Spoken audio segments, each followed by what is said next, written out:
Salt Lake City, Utah. Please make some noise for Josh Johnson!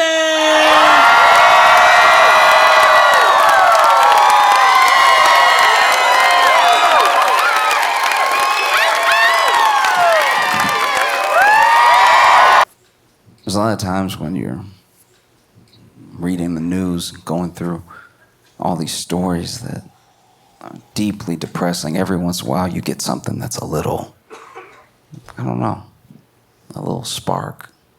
Something that takes your mind off of all the bad stuff, even if it is one of the bad things, you know? Like, I don't know if y'all saw, but Diddy's lawyer trying to quit.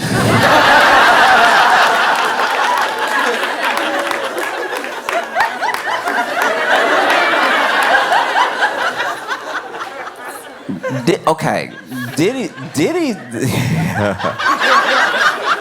If you're not familiar, Diddy is gonna be buried under a prison, but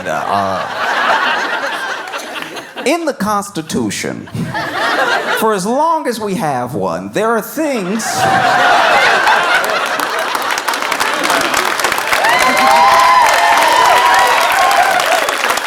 for as long as we have a Constitution, there are things laid out in it that state your rights as a citizen, you know? And your rights in court. You have the right to not incriminate yourself. You have the right to an attorney. You have the right to a speedy trial. You know, you have these rights because we've tried to set up to the best of our ability, and not a great ability, a justice system that kind of works. You know what I mean? I look at the American justice system the way I look at my uncle's car, right?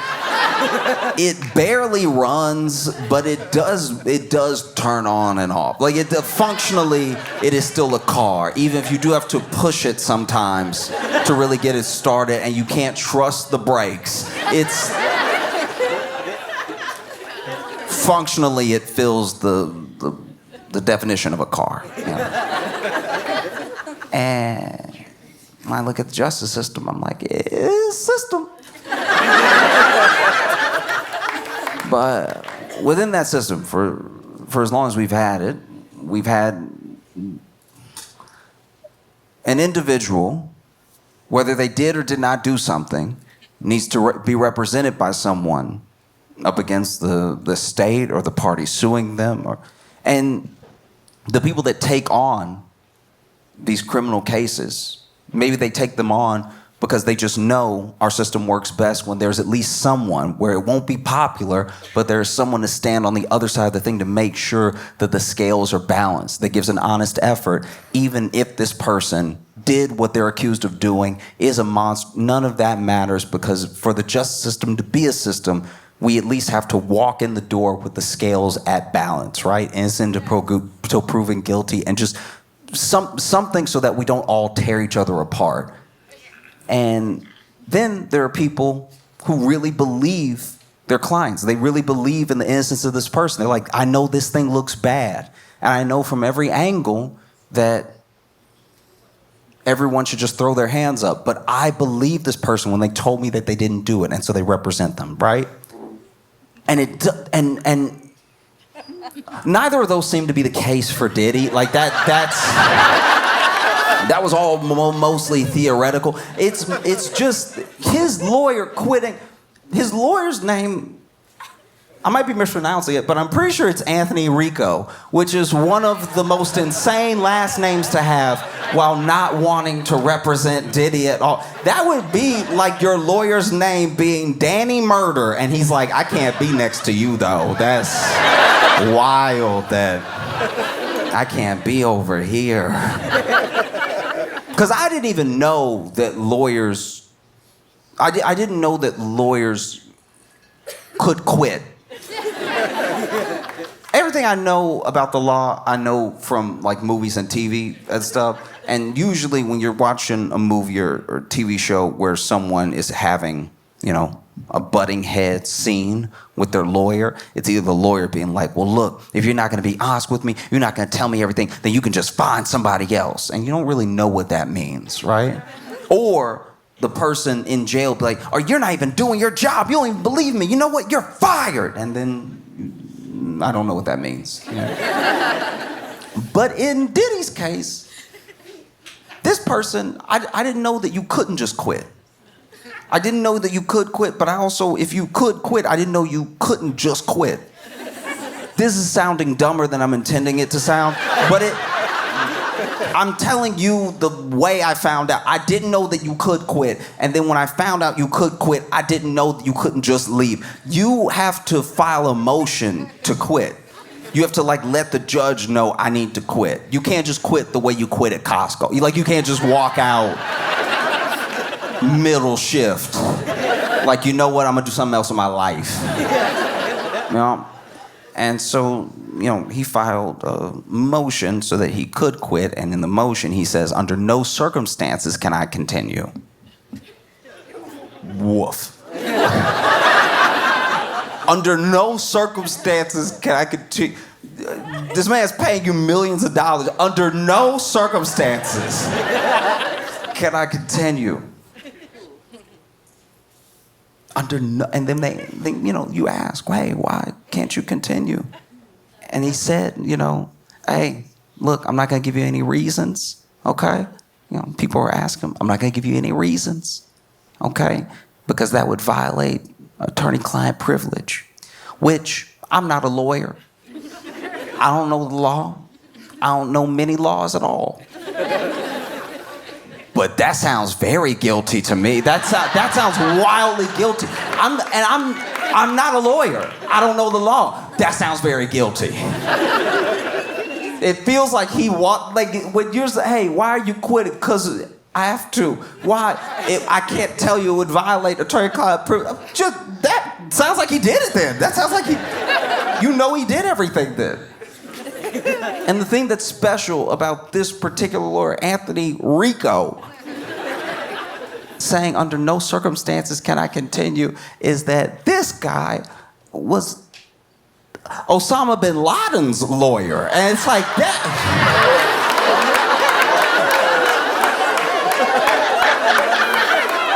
Sir, what did he do? What did he do to make you, who defended Osama bin Laden,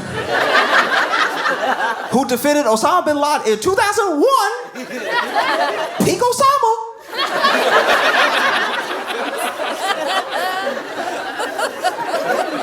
If there was ever a time where the heat was on Osama bin Laden, it was 2001.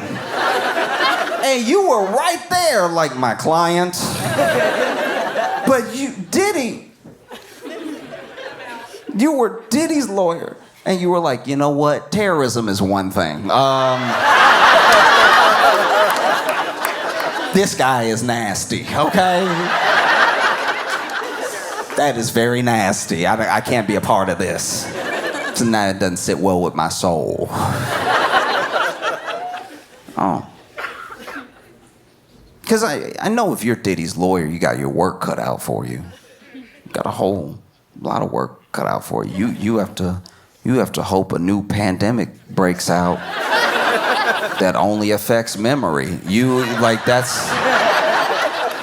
That's the only way you have a chance, is if almost everybody forgets everything. Because look, once again, most of what I know about the law, most of what I know about the law comes from Law and Order, which means I know nothing about the law.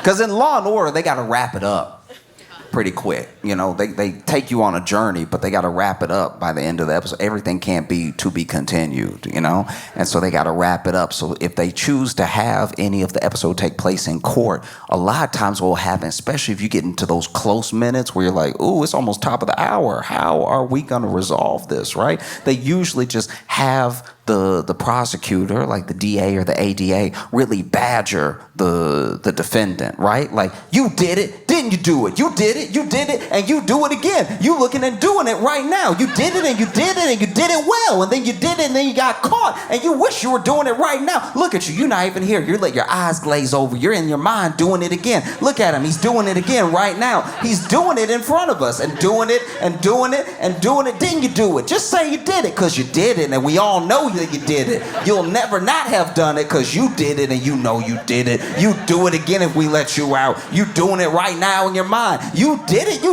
and then the other person finally goes, I did it.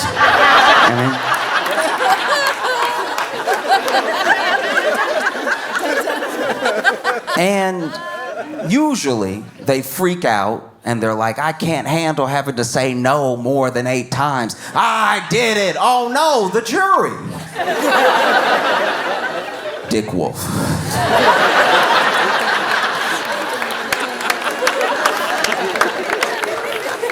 And that's not how it actually works in the real world. Like, sure, there are people who testify and then don't help their case. You know, they get up there and they say things that maybe make them look like they're not sorry or make them look more guilty than they're even presumed to be and everything. But you don't really have that with Diddy. Not just because the trial hasn't started, but with Diddy, he did record himself doing everything he's accused of doing, and the FBI has it. That is pretty bad. The only thing worse than doing something is doing it on camera. You know? Even if the entire jury could not see, they could hear. So it's rough. He also has not only the lawyer that Osama bin Laden had, Diddy's got like 3, 4, 5, 6 lawyers. Got a lot of lawyers. I didn't even know you could have that many lawyers. I guess you can have as many lawyers as you want, but like that already. I'm not a lawyer. Glad I'm not on the jury, but that looks very guilty to me. Everyone that I know who's ever gone to jail or been found innocent and didn't go to jail, they had one lawyer. They had one lawyer to be like, hey, it's just me and he didn't do it. That was the whole proceeding, right? They didn't have a soccer team. That's crazy. You got so many lawyers. I bet you that was one of the things that his lawyer said. He was like, look, you're gonna be good. You got 80 other lawyers. Okay, you don't need me. Let me go. Please, I know too much. You know, because at a certain point, a certain amount of lawyers, I know that everyone has their specialties, but that looks bad to me, at least. It's like you need that many specialties at once. You accused of that many things that you go ahead and break up the work like a group project. And then to say you have like 5, 6, 7, 8, 92 lawyers, for any one of them to quit does make everything look worse. You know who didn't quit? OJ's lawyer. OJ's lawyer saw everything. He even saw him in the Bronco, and he was still like, I got you. We gonna be good. You know who else did quit? Jeffrey Dahmer's lawyer. He saw that to the end. Ted Bundy didn't even quit defending himself. He was like, you know what? I'm gonna keep going. Let me see how this plays out. At any point, he could be like, you know what? I'm making me look extra guilty. Let me go ahead and get some help in here. No, it's mind-blowing. I don't get it. You represent Osama bin Laden. I think he was number one in the world. You went for the criminal. You repped the criminal. And whatever we're finding out about Diddy behind closed doors, you were like, not this. Yuck.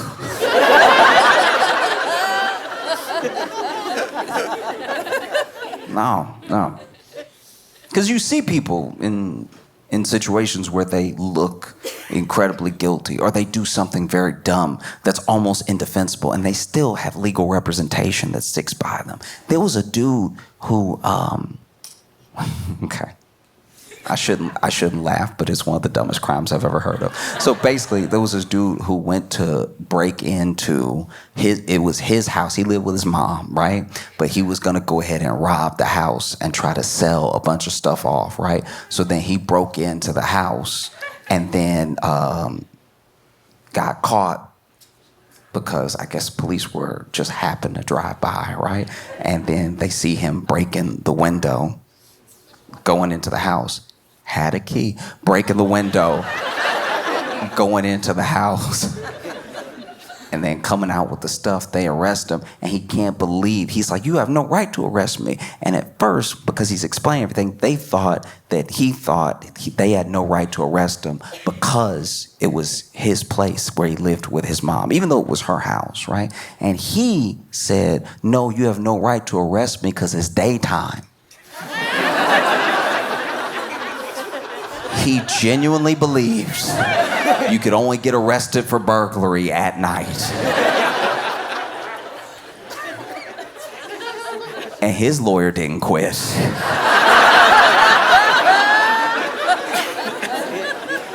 There was a dude who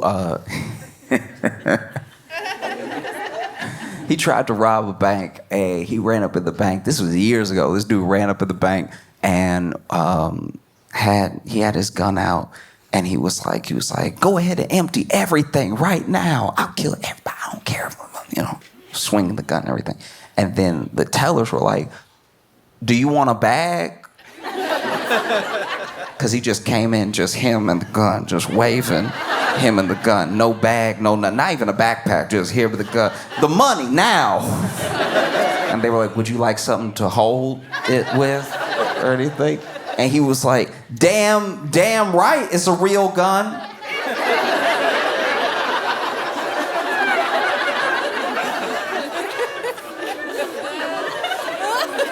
And they were like, sir, we asked, would you like a bag? Would you like a bag with the money? We're getting the money right now, but would you like a bag? And he's like, you're right, I've had it.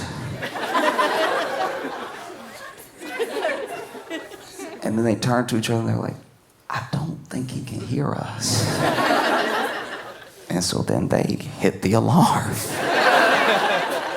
The alarm going off, this dude's standing there. I'm waiting for my money. They're like, no, we're getting it.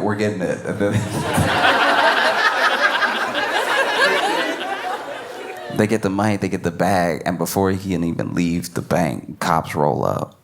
And basically, yeah, he was hearing impaired. And so then he sued them for taking advantage of his disability.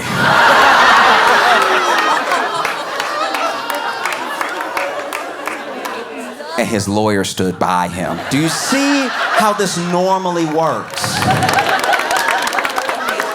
That's how it's supposed to go. Your lawyer is supposed to stand by you. They're supposed to be your ride or die. Diddy's lawyer said, no, I like to live and I will not be getting in the car.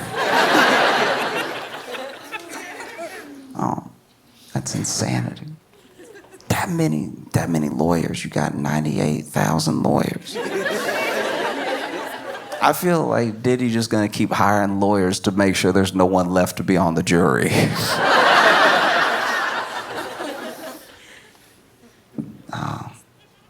I don't even know what you would do. You know what I mean?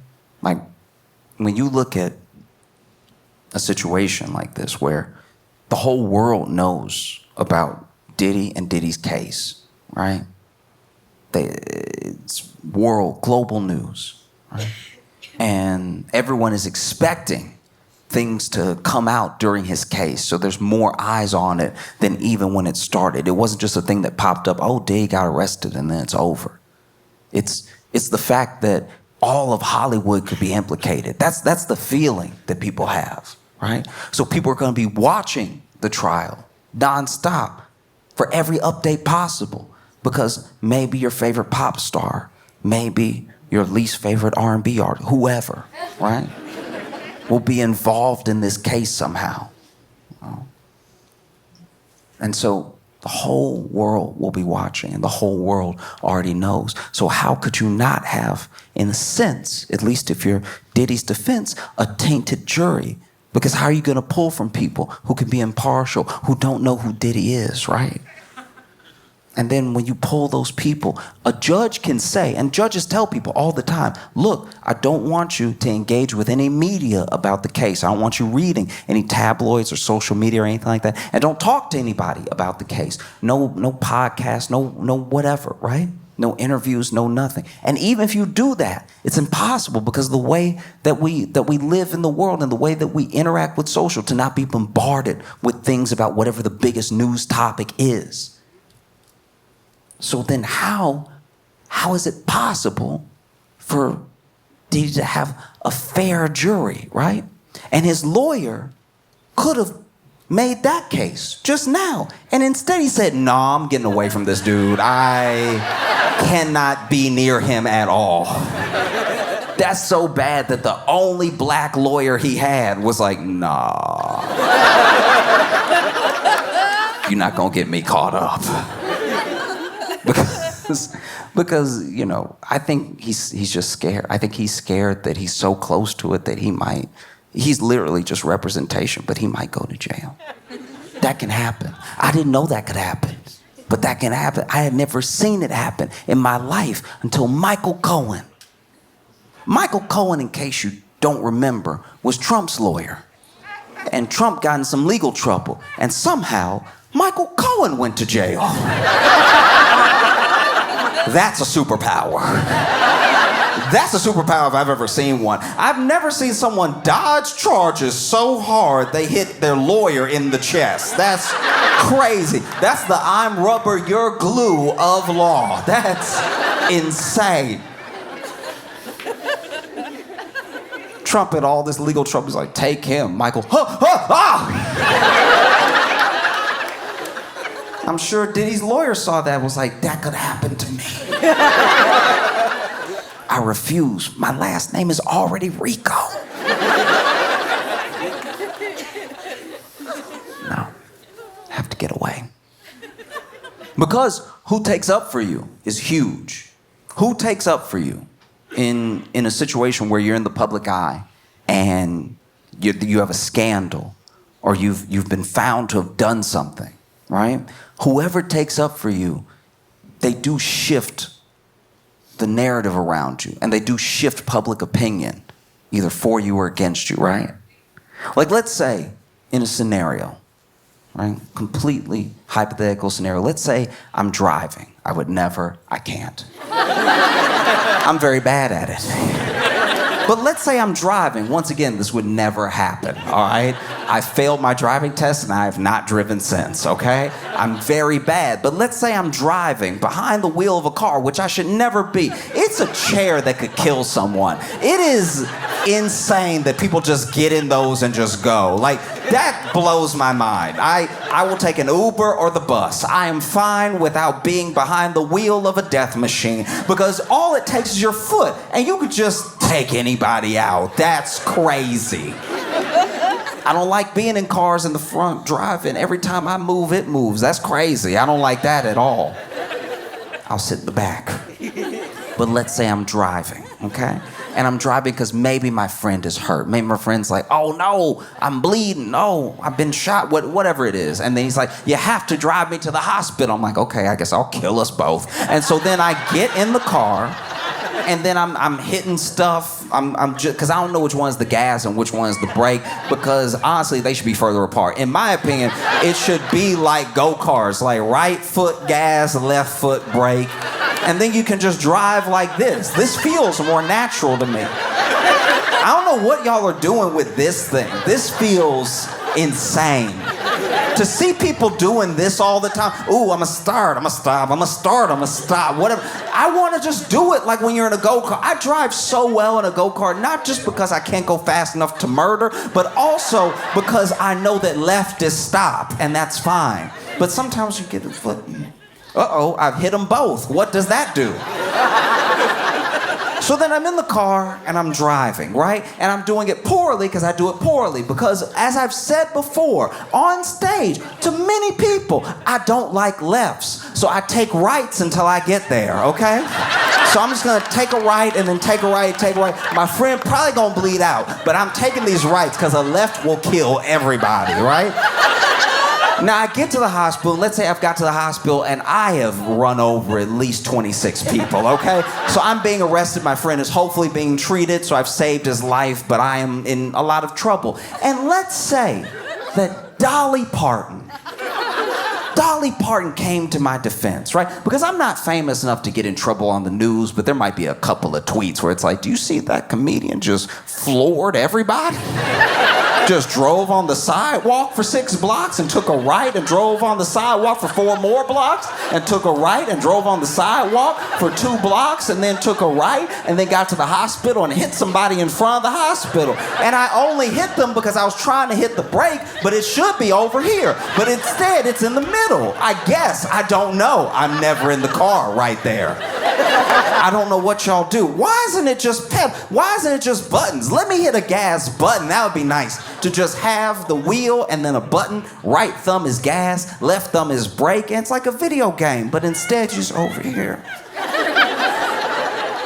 Crazy way to do it, but y'all do you, okay? Let's say, though, that Dolly Parton comes to my defense. Probably never gonna happen. I don't know her, would love to, but let's say. She's like, I know Josh personally, okay? And I know he would never purposely run over 26 people. It must have been something that happened. And you say he was in a car. He said he would never do that. It must be an emergency. Oh, he was trying to help his friend. Y'all, please, if you can find it in your heart, to forgive Josh and his dumb feet. I'm just saying, if Dolly Parton came to my defense, I think that would shift a lot of people's opinion of me.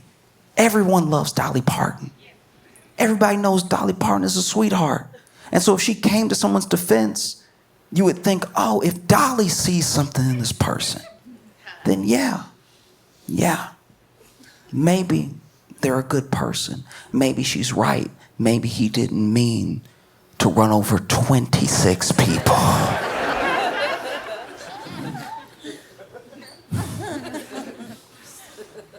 No. I don't know what Diddy does from here, because the guy who represented Osama bin Laden dipped. I don't know who you get after that. That seemed like the bottom or the top, depending on what your definition of willing to represent evil is. I don't, like, if the dude who represented Osama is like, I'm a dip, I don't know who else would jump in, you know? Giuliani? Okay, well, he lost his license. I'm positive he lost his license. Maybe I'm wrong. Maybe he's the only one who can do it. I have no idea. Because someone did come to Diddy's defense in the wake of Diddy losing that representation, you know, close proximity to Diddy's lawyer being like, I can't do this anymore. Someone did come to Diddy's defense publicly. Unfortunately, it was Kanye West.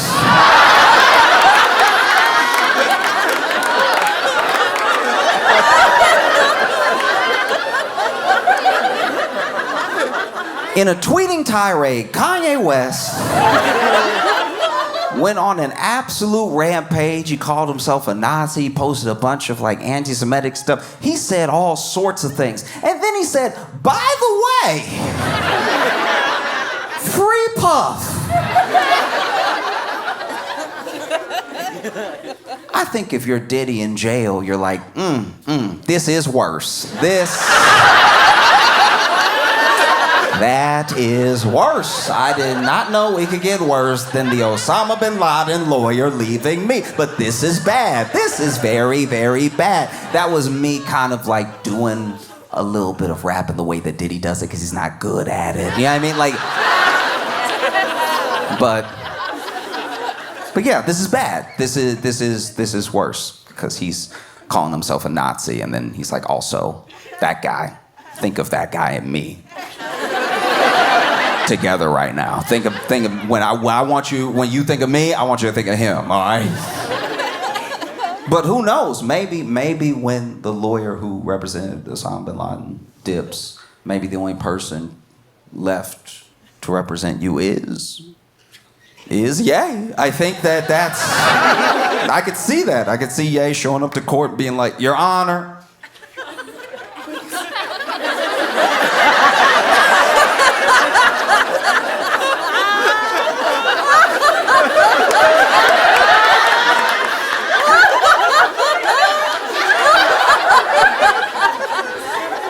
I rest my case.